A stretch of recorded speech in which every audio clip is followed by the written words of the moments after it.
नमस्कार, आप देख रहे हैं न्यूज हाट। मैं हूं आपके साथ रितेश शर्मा। खबरें विथ न्यूज हाट में आपका फिर से एक बार बहुत बहुत स्वागत है। कल 6 अप्रैल 2026 तारीख थी और भाजपा ने अपना 47वां स्थापना दिवस मनाया। लेकिन सवाल ये उठा कि पटना के भाजपा कार्यालय में विजय सिन्हा, जो कि डिप्टी सीएम के पद पर हैं, वहां नहीं थे। सम्राट चौधरी तो दिखाई दिए, तो विजय सिन्हा कहाँ थे? तो भोजपुर के वो प्रभारी हैं और वहीं पर गए थे कार्यकर्ताओं के साथ भाजपा का स्थापना दिवस मनाने के लिए। लेकिन वहां पर विजय सिन्हा ने एक बड़ा बयान दे डाला। उनसे जब पत्रकारों ने पूछा कि आप सीएम की रेस में हैं, तो उन्होंने साफ साफ कह दिया कि नहीं, मैं कोई रेस में नहीं हूं, मैं केवल सेवक की रेस में हूं। तो अब सवाल उठता है कि आखिर विजय सिन्हा ने ऐसा क्यों कहा? किस चीज की नाराजगी है उनके अंदर? अब ऐसे बयान से सम्राट चौधरी की राह आसान मानी जा रही है कि विजय सिन्हा ने ही उनकी राह आसान कर दी है सीएम पद के लिए। तो इसमें क्या झोल है? इसके साथ ही साथ हम बात करेंगे, सांसद हैं विवेक ठाकुर। नवादा में यूजीसी जो बिल है सरकार की तरफ से लाया गया, जिस पर प्रस्ताव दिया गया, उसको लेकर के जो है वहां उसके खिलाफ, यानी यूजीसी बिल के खिलाफ वहां प्रदर्शन कर रहे थे कुछ लोग। अब उसके समर्थन में आ गए हैं सांसद विवेक ठाकुर। आखिर क्या माजरा है? इन तमाम मुद्दों पर हम चर्चा करेंगे। हमारे साथ जुड़े हैं न्यूज हाट के managing editor Ajay Kumar Mishra sir. Sir, बहुत बहुत स्वागत है। धन्यवाद। सबसे पहले बात कर लें विजय सिन्हा की। कहा जा रहा है कि मैदान उन्होंने छोड़ दिया, अब सीएम की रेस में नहीं है, सेवक की रेस में है। आखिर क्या वजह है कि विजय सिन्हा जो है, जो नाम लिया जा रहा था, कहीं ना कहीं उनके ऊपर भी सट्टा बाजार में लगा हुआ था, जो पैसा लगा हुआ था, कम से कम 22 पॉइंट तो थे ही, 1,22,000 वाला सीन था उनका। अब वो खुद अपने आप को बाहर कर रहे हैं। देखिए, विजय कुमार सिन्हा का नाम भी जो है उछल रहा था। अभी तो एक पखवाड़ा से बिहार का सीएम कौन, है ना, इसी पर जो है सवाल उठ रहा है। कभी किसी का नाम जुड़ता है, कभी किसी का नाम कटता है ना। तो लेकिन विजय कुमार सिन्हा का नाम तो सबके साथ जुड़ रहा था। ये प्रमुख जो 4-5 चेहरे हैं, उसमें सम्राट चौधरी नंबर 1, नित्यानंद राय, है ना, विजय कुमार सिन्हा, और क्या कहता है दिलीप जायसवाल, इन लोगों का नाम तो पहले आ रहा। उसी में विजय कुमार सिन्हा का भी नाम है। उसका क्या कहता है, महिलाओं में जो है 2-3 नामे हैं। रेणु देवी का नाम आ जाता है, कभी श्रेयसी सिंह का नाम आ जाता है, कभी शीला गुप्ता का नाम आ जाता है। तो इन सब नामों में तो विजय सिन्हा भी एक नाम उनमें थे। लेकिन विजय सिन्हा ने कल ऐलान कर दिया कि हम किसी रेस में नहीं हैं, कहीं नहीं है। हम सेवक हैं और सेवक बन के रहना चाहते हैं। मतलब हम मुख्यमंत्री की रेस में नहीं, एकदम साफ उन्होंने कह दिया। तो पत्रकारों से बातचीत में उन्होंने कहा, पूछा गया कि सीएम की रेस में आप हैं कि नहीं, उन्होंने 2 टूक जवाब दिया, हम किसी रेस में नहीं, हम सेवक हैं, सेवक बने रहेंगे। आखिर अभी से पहले एक पखवाड़ा में के दौरान कम से कम हम समझते हैं कि 10 दिन मुख्यमंत्री के जो है चेहरे, उसमें इनका भी नाम मीडिया में आता था, लेकिन कभी भी इन्होंने इनकार नहीं किया। ठीक है, पत्रकारों ने सवाल किया कि नहीं किया, यह अलग मसला है, लेकिन जब नाम उछलता था तो इनको खंडन करना चाहिए कि सब नाम मेरा बेकार का उछाला जा रहा है, हम कहीं नहीं है, हम किसी देश में नहीं है ना। लेकिन आज ऐसा इन्होंने बयान दिया। आखिर माजरा क्या है? हालांकि आज भी जो है विधान परिषद के गेस्ट हाउस का उद्घाटन हुआ, मुख्यमंत्री नीतीश कुमार ने किया, है ना। वहां सम्राट चौधरी के साथ साथ जो है विजय कुमार सिन्हा भी थे। और समृद्धि यात्रा के दौरान सम्राट चौधरी के कंधे पर अगर मुख्यमंत्री नीतीश कुमार हाथ रखते थे, पीठ थपथपाते थे, तो विजय कुमार सिन्हा के भी सम्राट को पीछे धकेल कर विजय कुमार सिन्हा को आगे लाया लखीसराय में, और इनके भी गर्दन पर जो है उन्होंने हाथ रखा। तो ऐसा तो नहीं था कि सिर्फ सम्राट चौधरी पर ही जो है नीतीश कुमार दया निधान है, ऐसा तो कहीं नहीं। लेकिन विजय कुमार सिन्हा पर भी उनकी नजर रहती थी, उनको भी जो है पीछे नहीं करते थे। तो आखिर इसके बावजूद आज भी थे, कार्यक्रम में थे। आज नहीं सर, हाँ, कल। हाँ कल भी थे कार्यक्रम में, लेकिन एकाएक इन्होंने कह दिया कि ना, हम मुख्यमंत्री के देश में नहीं है। आखिर इसकी वजह क्या?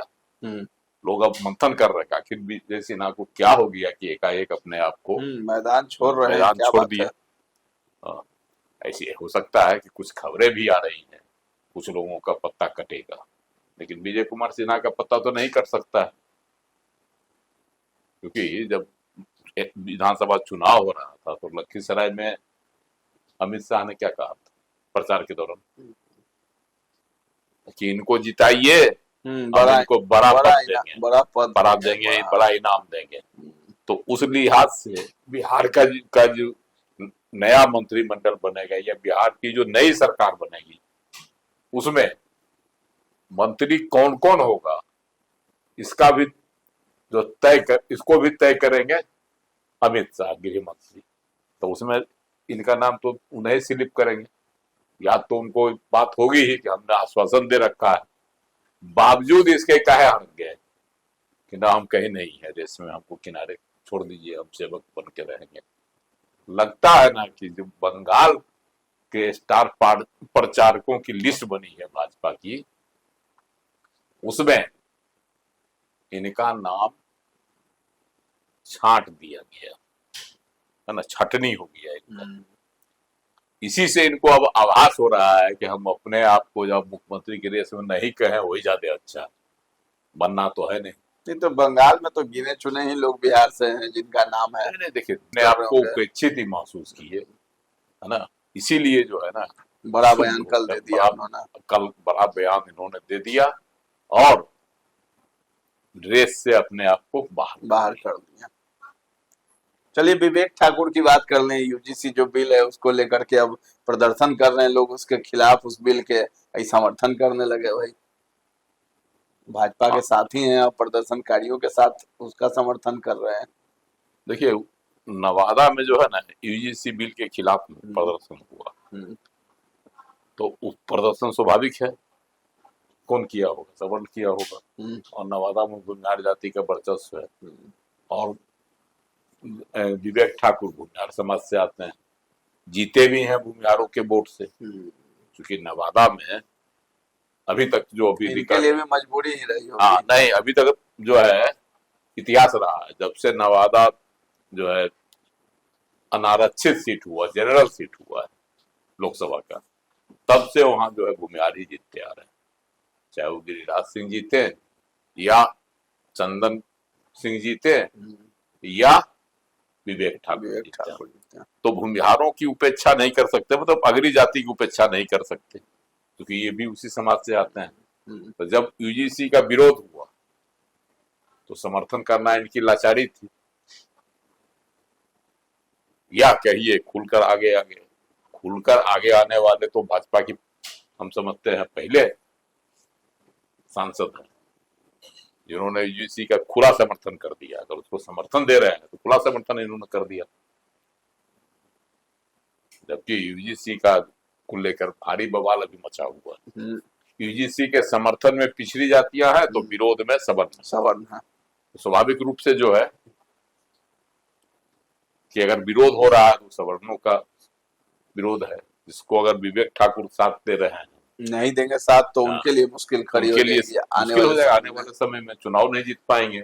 यह एक जो उनके लिए चुनावी मजबूरी है जी, इसीलिए उन्होंने इसका समर्थन किया होगा, जैसा हम समझते हैं। और दूसरी बात है, यूजीसी का मामला बिहार में पूरे देश में सेंसिटिव बना हुआ, जब से यह लागू मत हुआ कि अब लागू होगा यूनिवर्सिटी में, खास करके जो है आपको जेएनयू से शुरुआत इसकी हुई है, तो छात्रों के बीच में जो अभी तक सद्भाव का माहौल था, कुछ एक छात्र जो है इस तरह के आरोप लगाए, जेएनयू के थे सब, कि भाई हमारे सब जो है मेरी जाति का ही अपमान किया गया, इसलिए सुसाइड की भी खबर आई है ना, जी। हाँ, इसीलिए सुप्रीम कोर्ट अरे सरकार ने यह बनाया, कमेटी बनाई, और हालांकि वो अब सरकार के लिए गला का घेग हो गया, नरेंद्र मोदी सरकार के लिए, इसीलिए सरकार उसको जो है कोर्ट में अपील हुआ। अब कोर्ट से जो है इस पर जो है स्टे करते जा रहा लगाया गया। है। तो ये स्टे वाली जो बात चल रही है इसको लंबित रखा जाएगा। मंडल आयोग की रिपोर्ट जो थी ना, बरसों रही लंबित, पूरा जब तक कांग्रेस की सरकार रही कभी भी उसको पटल पर नहीं लाया गया, लागू नहीं किया गया। वो तो बीपी सिंह लागू कर दिए ना। और उस मंडल कमीशन की रिपोर्ट लागू होने के बाद पूरा देश जल उठा था, जातीय उन्माद एक फैल गया था। उसी तरह की घटना जो है शैक्षणिक संस्थानों में यूजीसी बिल आने पर होता, इसीलिए जो है ना सरकार ने इसको ठंडे बस्ते में डाल के छोड़ दिया। चलिए, तो विवेक ठाकुर की भी मजबूरी है, वहां जो है जो प्रदर्शनकारी हैं यूजीसी बिल के खिलाफ प्रदर्शन कर रहे हैं, उनके समर्थन में आना उनकी मजबूरी ही मानी जा रही है, क्योंकि उन्हें भी उनका वोट चाहिए सवर्णों का नवादा में। इसके साथ ही साथ विजय सिन्हा ने मैदान छोड़ दिया, अपने आप को उपेक्षित महसूस कर रहे थे, लेकिन विजय सिन्हा के मैदान छोड़ने से सम्राट चौधरी की राह आसान हो गई है। सीएम की रेस में सम्राट चौधरी का जो टॉप पर नाम था, अब सीएम की रेस से एक व्यक्ति हैं, उनका नाम खुद ही उन्होंने ऐलान करके हटा दिया विजय सिन्हा ने। अब देखना है कि सीएम कौन बनेगा, लेकिन विजय सिन्हा ने मैदान छोड़ दिया है।